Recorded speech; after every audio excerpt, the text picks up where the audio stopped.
Alright, combat skill. 27. It doesn't... I forgot about that. It doesn't say they're immune to Mind Blast. So my combat skill would be... not 27. Hang on. Let's add 2 to that for now. So 7, 8, 9. There we go. So they are at 27. I am at 28 because I shall be using my mind. 35. Let's do this. I'm down to 32. They're down to 26. They're down to 15. I'm down to 31. They're down to 5, and they are dead. Booyah! That's right. That's how we do it in the hood. You know. Alright, I won combat. Darn skippy I did. Wiping away the sweat of the battle on your grimy sleeve, you turn to go, but as you do so, you stumble over something lying on the blood-spattered path. At first glance, it looks like a mace, but in closer inspection reveals a slim silver rod with an orange ball of glass held in the claw on the one end. It is far too delicate to be used as a weapon in the normal way. If you completed the lower circle of spirit, I have not. If you wish to pick up the silver scepter... Oh, crap. Normally picking up jewelry and stuff is a bad idea, but this isn't so much a jewelry as like a rod. Why not? Let's pick it up. Uh-oh. A searing current of pain rushes through the length of your arm and explodes in your head. Life flashes before your eyes and you collapse into unconsciousness. Well, that was brilliant. So I'm curious. Let me look here. Now that we've done that, we're going to stick with that, but I'm really curious. I want to see. You sense a scream warning that the object is evil! Powerful spell of shielding is placed upon it in a true purpose. Oh, crap. Well, teach me for picking up shiny things, won't it? Oops.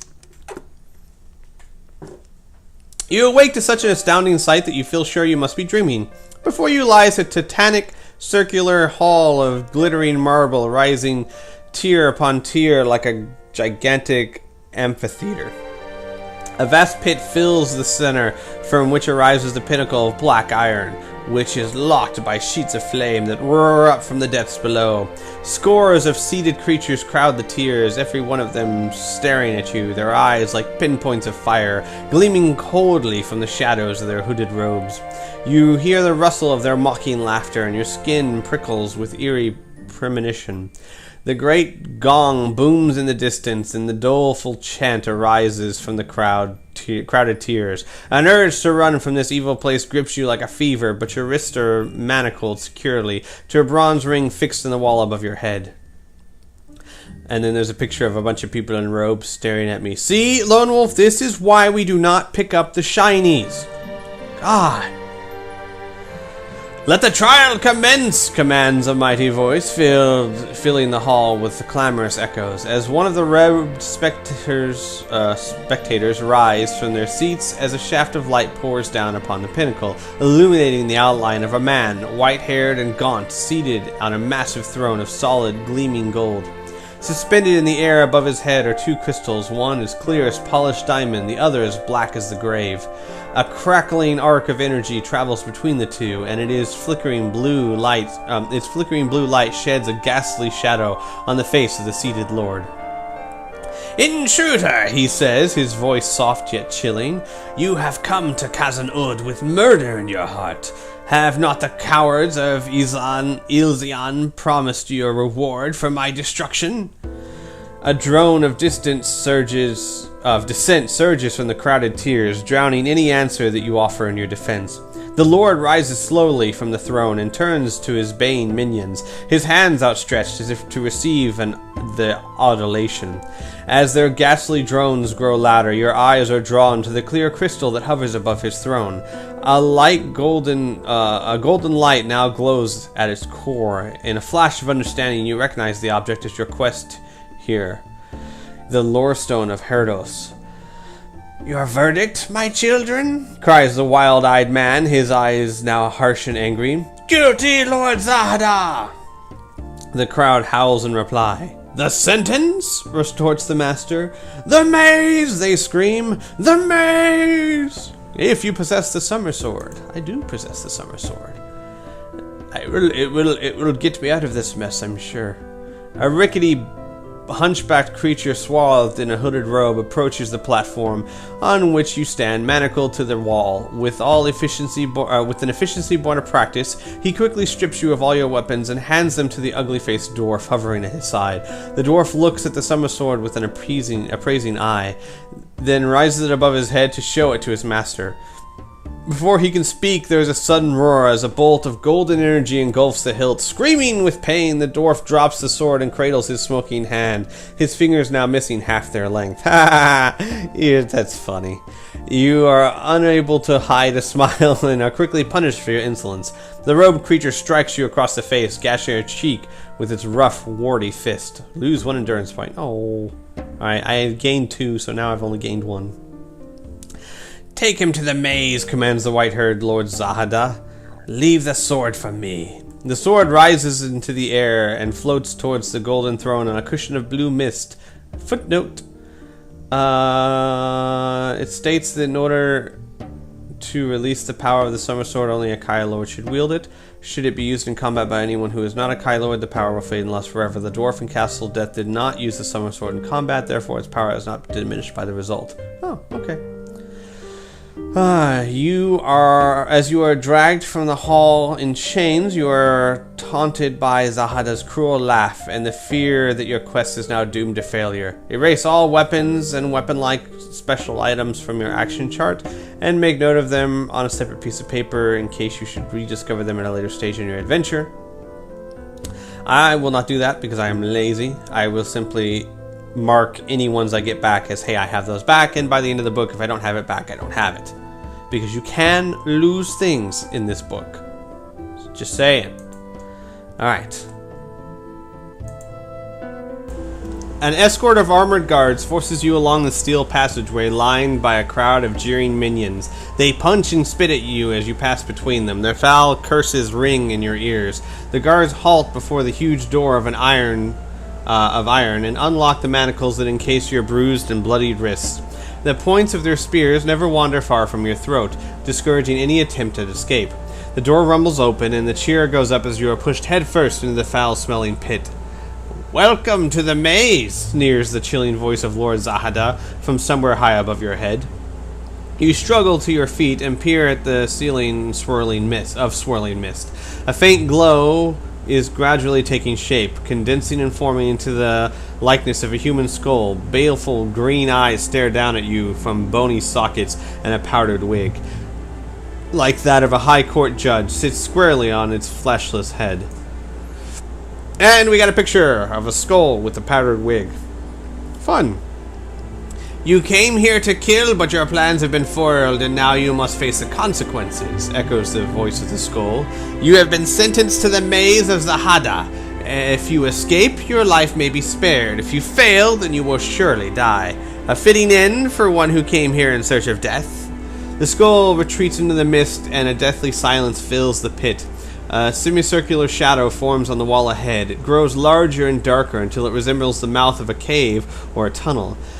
Suddenly, a gust of chill air whistles from out of this darkness, and you realize that you are staring into the entrance of the maze. Enter! Orders the voice. Enter or die where you stand! It is no idle threat, as a crossbow bolt slams into the sand barely inches from your feet, and the click of the steel drawstring warns that another could follow if you disobey the command. Reluctantly, you step forward and enter the maze as Zahada. You are standing in a passage, the walls and the floor of which are completely sheer and smooth. Overhead, swirls of mist that give off dim, diffused light, just sufficient for you to be able to see your way ahead. Without your weapons, you feel naked and vulnerable, but you take some comfort in the fact that you still have your backpack. Really? Why? What? Why would they not take my backpack? Well, whatever. I'm gonna take his weapons. What about his backpack? No, he definitely couldn't have anything useful in there. Your gold crowns, okay, and your special items, except for your weapon-like special items. Cautiously, you walk along the passageway, expecting the unexpected until you arrive at a circular vault.